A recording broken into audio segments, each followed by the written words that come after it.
What's up, everyone? Welcome back to the channel.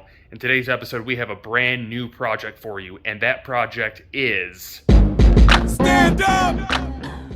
This is a 1989 Kawasaki JS 440 stand-up jet ski. Now, if you guys don't know, these things have a huge cult following. In fact, these things go for big money, even in parts, if you compare this to regular sit-down jet skis. Now, a little background on jet skis themselves. The American-born Clayton Jacobson II invented jet skis back in 1973. The first successful internal pump jet ski watercraft was a stand-up Kawasaki called the jet ski, in which you probably see posted and written all over these things. Now, by 1965, he created his first prototype. This specific watercraft was made out of aluminum and powered by a two-stroke engine, and by the next year, he finished his second prototype. Now, he went to Bombardier, which is better known as Sea-Doo, to get them to buy his jet ski. They didn't see a future in it. So then he went to Kawasaki, and they were typically only known for motorcycles, but you know what? They took him in and said, you know what? We'll take a chance on you. And by 1973, they released the first production stand-up jet ski was the JS model, as you see in front of you. Now, Jacobson eventually licensed with the top three known brands, obviously the Sea-Doo, Bombardier, Kawasaki, and Yamaha, known as the Yamaha Wave Runner. That said, that's just a little history on the background of jet skis themselves and what the Pioneer JS model did for today's jet skis that you see riding on the water every day. Okay, so a little bit more about our specific project here. Some of you did notice that on our feed we had a picture of a different jet ski inside our trailer. Now, it wasn't really clickbait, and I asked you what you guys thought it was going to be, and it wasn't what you thought it was going to be.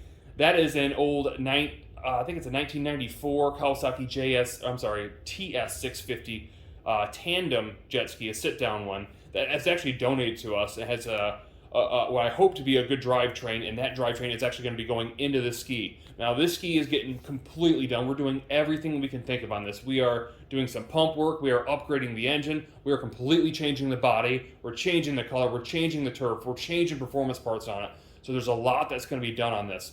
First thing I want to do is I want to get into it. I want to tear apart that old TS model, get its drivetrain out, assuming that it's good, maybe even possibly test it, and then we'll see how we can fit it into this one.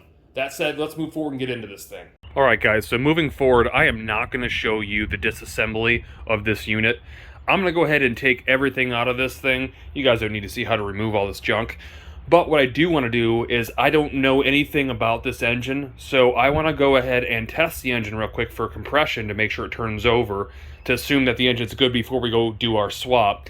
One thing that's going to be slightly difficult, we don't have a key. Now, I did notice right there is the on-off kill switch, so I don't know if that works or not. All I can do right now is go get a good battery, put some jumper cables on this, and see if I can get it to fire. If I can't get that thing to fire, I need to take open this the ECU box here, and I'll have to jumper the starter wire, which is right here. So let me go ahead and see if I can get that battery on and see if I can get this thing to fire. Alright guys, so as you can see, we have our battery hooked up to the ski as best as I can see. I'm going to climb up in here real quick, and we're going to take a look at the lanyard thing itself. It looks to have, not sure what that is, it looks to have a typical lanyard, so you can kind of see here, which will have to be pulled out, and then press the start button. Nothing's happening. Let me see here. Oh, alright. So the start button isn't the greatest to use, but you really got to press it hard, but hey, it does work. So the next step is going to be taking our 13/16 inch wrench here. I'm going to spray some starter fluid in it, as you can see right there, and I'm going to use those pliers, I guess, to go ahead and hold open the lanyard, since I don't have a key with me, and we'll try to turn this thing over and see if it fires. Alright guys, so just before I spray in the starter fluid, I want to double check and look at the plugs. So I did pull them out. I went ahead and just used a wire brush to clean them up a little bit. They were wet, which almost looked like water, but none of the electrodes look to be pushed down like there'd be a bad piston, so I think that's good news there. What I want to do real quick is turn it over a couple times to make sure water doesn't shoot out. I'll back up here a little ways, if I can do that. Alright, so it looks like we don't have any water in the cylinders. That's good news. I'm going to go and spray down a bunch of starting fluid in there, and we'll see if it fires. Alright guys, here's the test. Let me push the start button. Okay. Hey, it runs. That's perfect. That's what we needed to see. Now that we know this thing actually runs, I'm going to go ahead and grab the compression tester. We're going to crank this thing over and we're going to see what kind of compression we get. Now, I haven't looked up the specs on the specific ski. Typically on a 2-cylinder ski, you want 150 PSI out of each cylinder if it's an excellent shape engine. Worst case scenario, 110, 115, really pushing for 120. Now, it could be a lower compression type ski that only needs 120. In that case, you'd want to have at least 95 to 100 in it. So let me figure out what the specs are. I'll be right back and we'll test it. All right, so as you guys can see, we have our compression tester held up. Both plugs are out. The only problem is right now we need to hold it open wide open throttle, and guess what I don't have? That's right, a throttle. So what I gotta do is I gotta reach down inside here and grab the lever of the carb and try to hold it open while I crank this thing over. So I'm gonna go ahead and put you guys on a stand and I'll show you what it turns out to be. Now, looking at the manual, it says that a new engine is supposed to be 142 PSI. It's a very strange, very specific number, but we'll see what we get out of it. All right, so I'm holding the throttle body open and I'm gonna try to crank it now.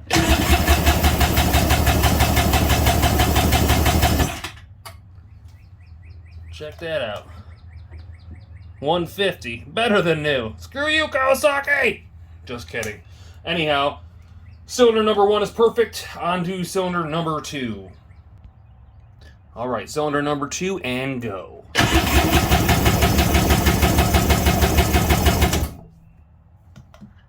Man, what the heck?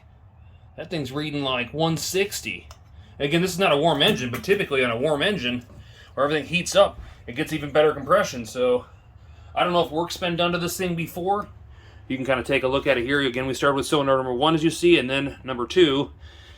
It doesn't look... Yeah, maybe the head bolts have been taken off. They might have put a high compression head on it. I don't know, or had the head milled. I'm not really sure. But all we do know is that these cylinders are very close to each other, and they are fantastic compression. I would really, really like to give a shout out to the person that donated this ski to us, but I forgot to get permission, and now I can't. That really sucks. So maybe down the road, I'll be able to add that into the description, but until I do so, I cannot say that person's name or their company. Anyhow, moving forward, we need to get this thing out. We know we got good compression, so now's the time I'm going to rip everything out. You won't see a difference, but you'll see everything else sitting on the ground. All right, guys, so before we can move forward, there's a couple things that we need to get done. Very important parts, and that is, for example, test fitting and making sure everything lines up as far as engine and drivetrain. You don't want to do that prior to, let's say, body work, because you're going to be picking up engines inside and out. You don't want to scrape and mar the new fiberglass and paint. Also, we have to paint the inside of that hull. So moving forward, one of the main things we have to do to make this conversion work is getting off our coupler right here. Now, there's a lot of people and a lot of miscommunication on how this should be done. I'm going to show you the easiest way. Don't pay attention to all the other foolish videos people tell you.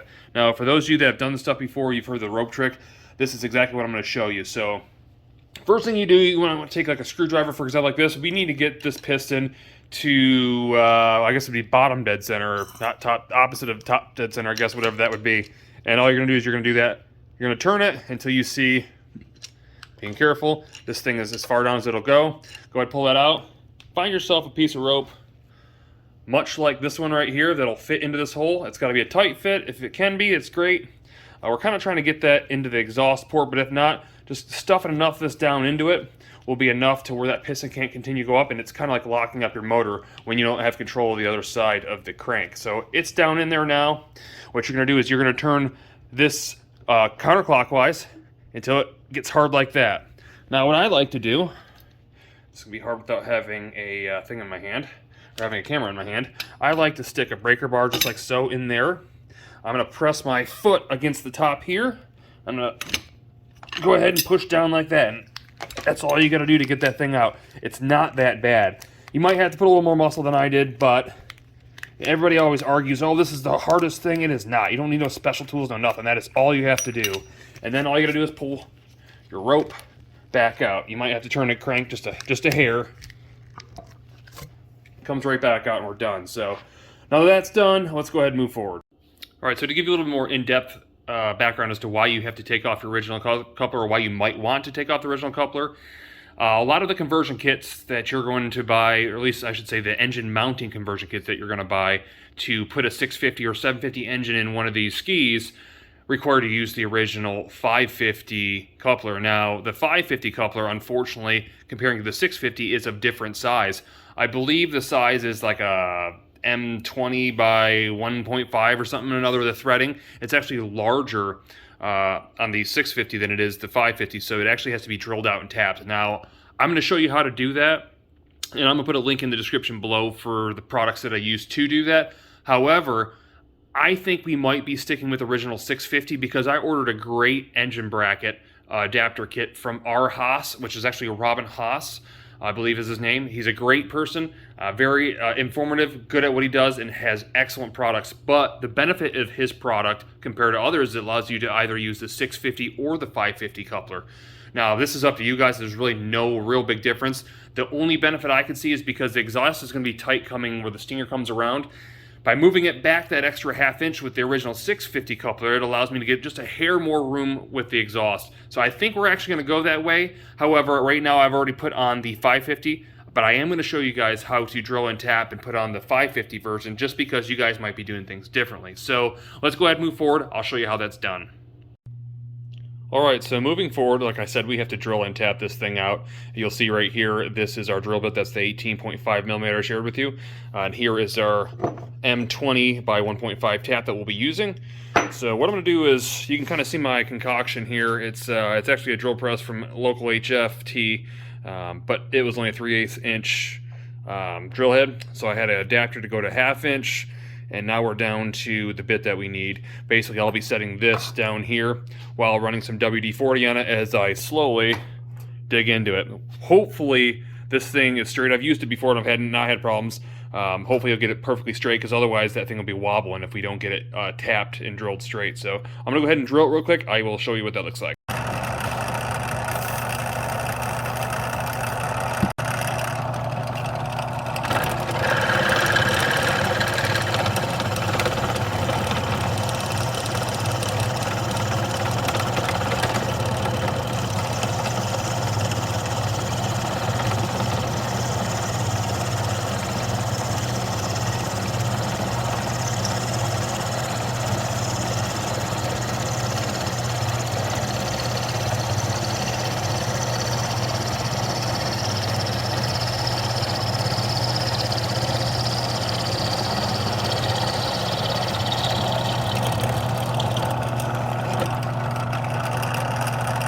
Alright, so there you guys see we have a nice smooth bore all the way through that, just like it should be. I went ahead and tested it, double checked on the shaft of the engine to make sure it didn't slide on and I didn't accidentally screw up and drill it too large, and it didn't, so we know we're good. Our next point is going to be putting it in the vise right underneath this, and I'm going to go ahead and tap that. Let me show you what that looks like. Alright guys, so here is my tap. Now I didn't actually have a tap holder that was big enough to hold something this size. This is actually made to break bolts off, but it holds it perfectly from what you can see. And we'll basically be setting this down in here like so, and then we'll be using a 36 millimeter ½ inch socket to turn this thing in while using WD-40. So let me go ahead and move forward and show you how that looks.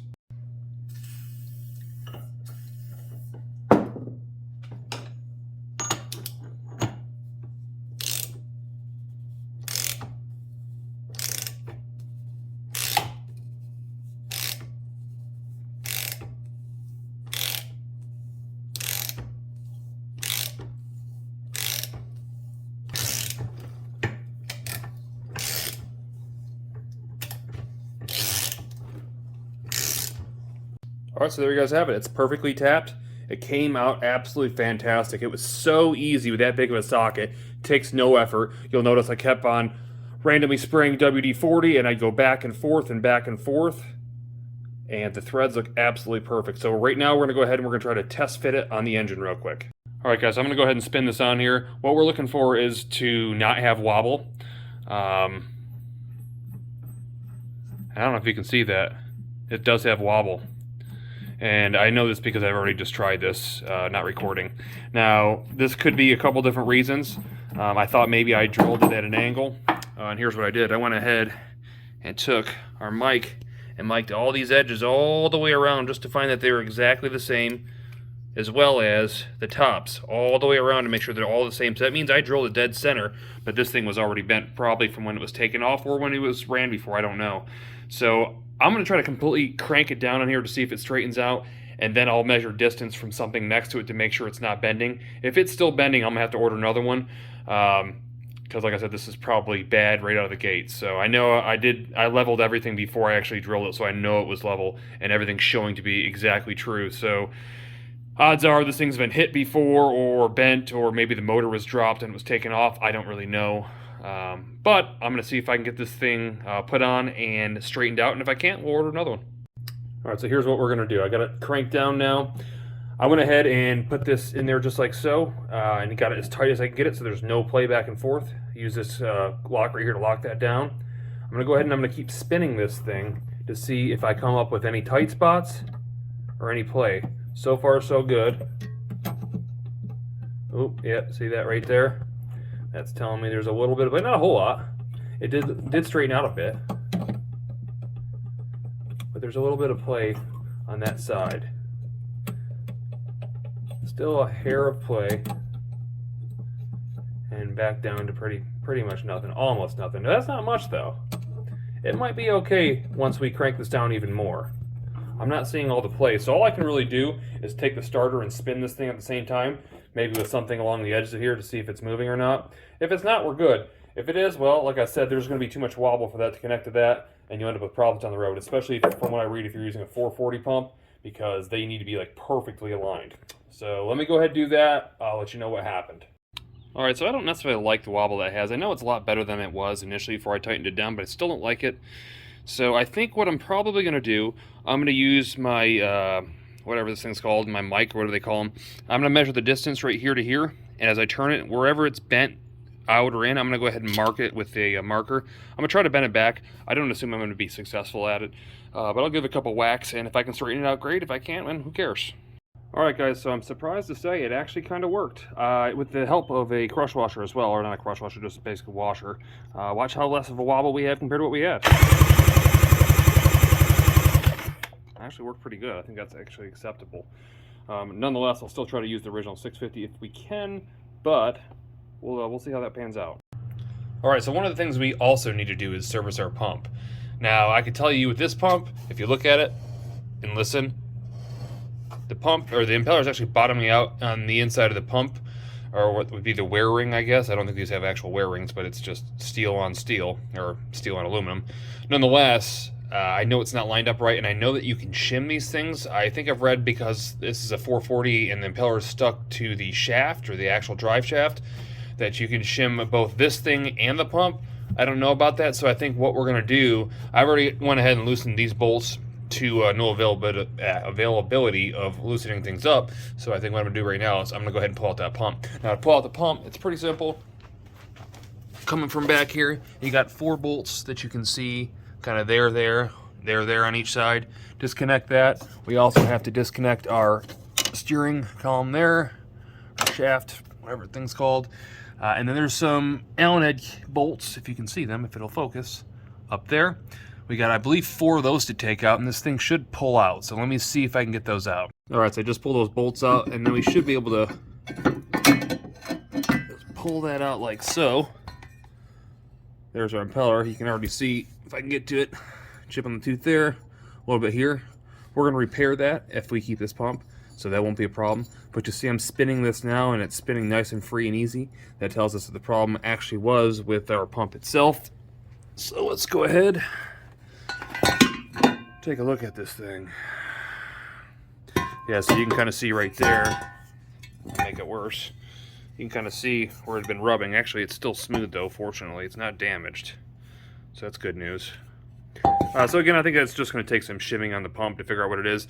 The other possible solution, or not solution, problem, the drive shaft could be bent. So we need to figure out how to get that out next. And it looks like the impeller is spun on with a nut on the end of it. So I'll see if I can spin that off while locking the front coupler so it doesn't move. And hopefully we can get this thing pulled out. Alright guys, to get the impeller loose, I'm going to go ahead and just lay a socket kind of like this here, so it hopefully doesn't move, like so. And I'm going to go ahead with an open-end wrench like that and... Oh, crap, that hurt. Well, it came loose, though. I think. Maybe. I don't know. Let me look. Let's try to get it stuck again. Or no. The coupler came loose. Hey, there's another coupler. Alright, well, let me find another way to get that thing loose. Alright, so if I was smart, I'd probably just Google this, but I did find there was a hole going right through the drive shaft right here. And if I stick a screwdriver through there, I might be able to hold it. This could be a mistake, I'm not going to lie. But I'm going to try it. Let's see if it comes loose.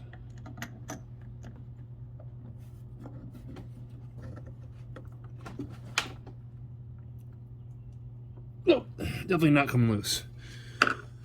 I guess I got to resort to Google. Alright, so from what Google says, the pump has to come through, or the drive shaft has to come through the front. There's no option to take it through the rear. They say even Harry Houdini couldn't do that, whatever that's worth.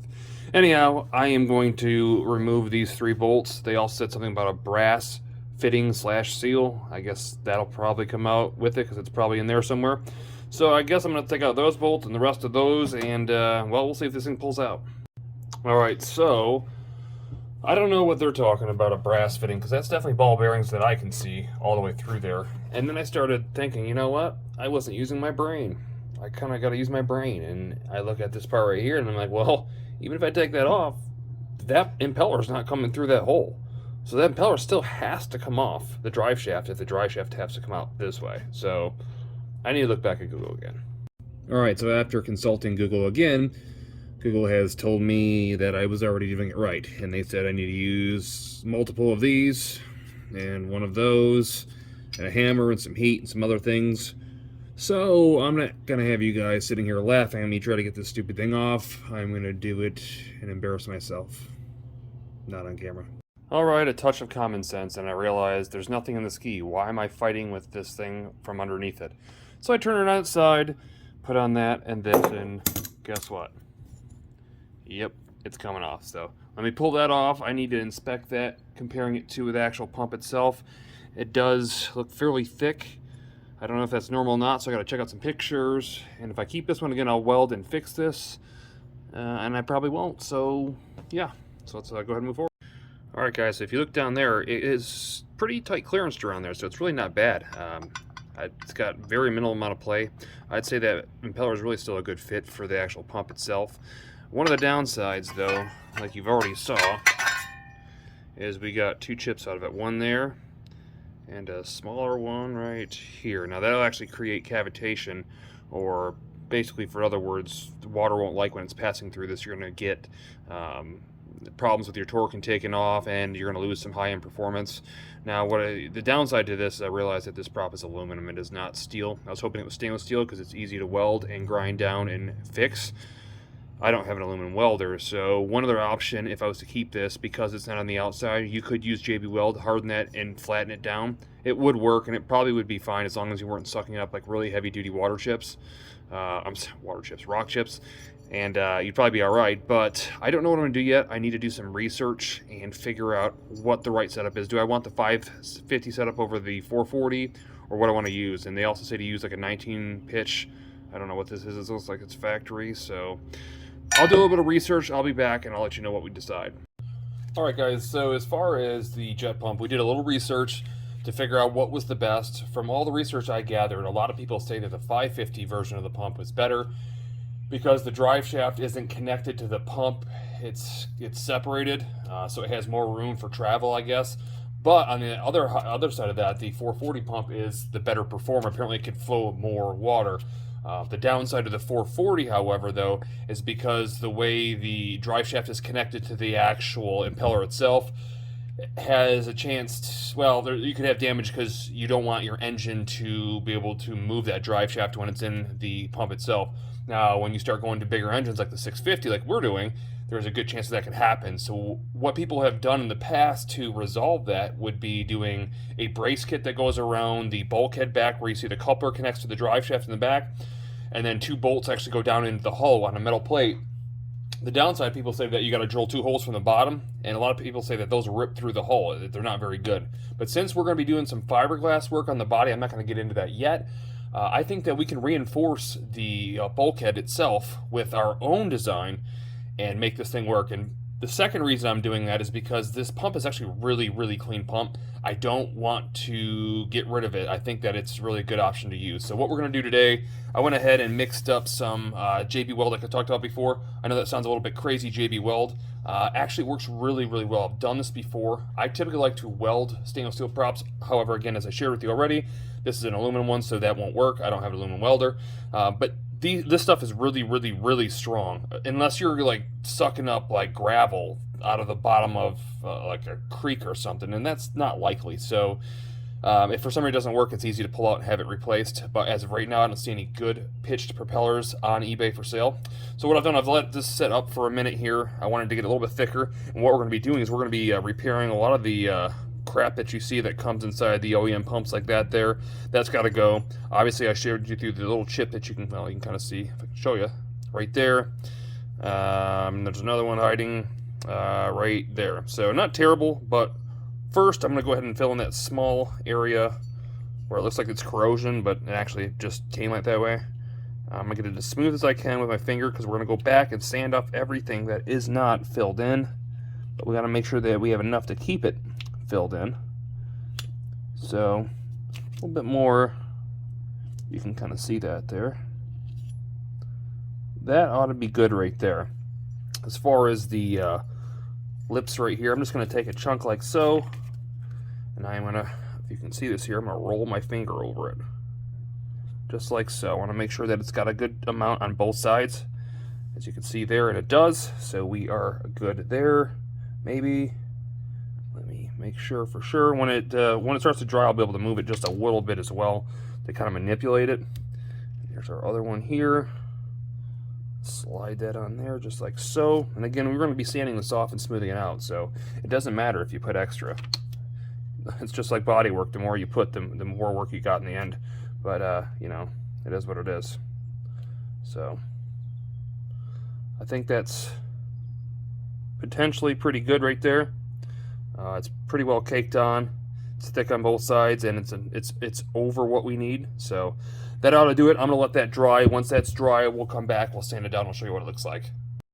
Alright guys, so the prop is mostly finished. If you look here, you can see the areas that had a lot of the corrosion or whatever, erosion or whatever it was called, have been taken care of. Then you'll look back here, you can see the areas that have been filled in. They're nice and solid. I can push on them nice and hard. You can see my finger there. They are solid, so that's really all we needed. Then I went ahead, if you look here, these props from factory are just really, really rough. This is the first grain rough sanded it on them. You'll see a lot of it though is you can kind of see all the marks in it, and then as you kind of go through, you can see how much better it gets and polished out. It only takes a few minutes to do it. I wasn't even doing it hard. Keep in mind the aluminum is kind of soft, so it's easy to do for the most part. You could make this prop perfect really for the most part if you wanted to. Again, this is not a prop I'm probably going to keep. This is just something I have to put in to make sure that it works. Honestly, they have a 750 conversion. That's a bolt-in conversion. It's like $400. That gets these skis into like the mid-50s, which is just to me wild on a stand-up. But I'll probably end up going that route if this is something I decide I want to continue to do. But for now, we're going to put this in, a little bit more polishing, and then we'll move forward. Alright, so I'm going to call that a wrap for today's video. I don't want to bore you guys by putting too much content in each video, and keep in mind there was a ton of build info on this particular build. That said, we left off with the jet pump. We do still have to get that in before we started our bodywork, and again, our bodywork's going to be in our next episode. So starting the next episode will be us putting back in that pump, shimming it, and making sure it's all lined up. Part of the reason we're going to do that is because when we're doing the bodywork, we're going to build a custom brace or bracket for our 440 pump for the rear bulkhead to make sure that that doesn't flex and get destroyed. So if you guys like this content, definitely hit that thumbs up button. If you haven't already, definitely hit that subscribe button. You guys will see all the new content coming up on this build and many others. For those of you who are new to this channel, thank you for coming. To those who are OG subscribers, much love to you guys for keeping this channel up and going and supporting me doing what I do. Definitely comment below as to your thoughts of what this thing might need, what you think would look good on it, and I'll see you on the next one.